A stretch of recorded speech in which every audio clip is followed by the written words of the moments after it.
Whether you're farming ducats for the Void Trader, collecting parts to build Prime Mastery fodder, or trying to fill a Forma-shaped hole in your life between Plague Stars, chances are you're running Void Fissures.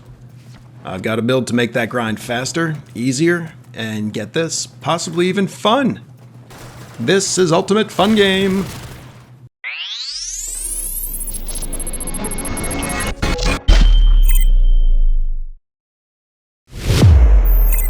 Okwa Tansian Wan, my people, and welcome to the Ultimate Fun Game build guide for Gauss.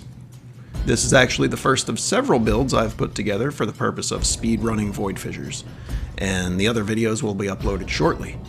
Be sure to subscribe to this channel so you're notified when they go live, and if you don't mind clicking that like button, it's the one over there. No. Yeah, that one. Yeah, I would appreciate that, as it helps the channel immensely. I'll look over the build requirements, and you'll see that this is extremely budget friendly. If you don't have Gauss yet, all of his component blueprints are Tier C rewards from the Disruption mission on Sedna Kappa. No Kappa. His main blueprint can be purchased for credits from the market. The only other major requirement is an Orokin reactor.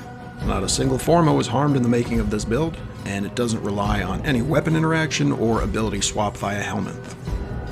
Finally, though I'm using Arcanes and an Umbral mod, they are completely optional and the build works just fine without them. Now if you're trying to crack relics efficiently, you only want to run two types of missions, either Exterminate or Capture. The other mission types have various elements that slow down the process, such as timers that can't be sped up. With Exterminate and Capture missions, completion speed is mostly determined by how quickly you can move through the map while killing things. And as you can see from the gameplay footage, this build allows you to do both of those things extremely quickly. Gauss comes with both speed and AoE damage built in, making him my go-to for Lith and most Meso missions. The damage of this no Forma build does fall off a bit in Neo and Axii missions though. Most of our speed comes from the Sprint boost aura, as well as Rush in the X-List slot and Armored Agility. Mach Rush, his first ability, can be tapped for short bursts of speed and behaves almost like a teleport or Operator's Void Dash. This is pretty much all that's needed to fly through missions, but if you get to a tile with a long straightaway, you can hold down Mach Rush to get a sustained boost of sprint speed. Gauss's third ability, Thermal Sunder, creates a sphere of cold damage when tapped, or heat when held. Most enemies can be one-shot with just a tap, but occasionally you'll want to add the heat damage, which creates a blast proc, to deal with beefier junkers. We boost its damage with Transient Fortitude, Umbral Intensify, and Augur's Secrets. Stretch and Augur Reach give us the range needed to cover a decent area, and Fleeting Expertise brings energy costs down to where we can pretty much spam Mach Rush and Thermal Sunder as needed. Tanking duration isn't a big deal here because we aren't looking for sustained DPS from Thermal Sunder, and rarely use the channeled sprint of Mach Rush. Arcane Energize can be added to make the most of energy orbs, but it's not mandatory. Same goes for that Umbral Intensify, which can be replaced with a regular Intensify if your Umbral isn't maxed yet.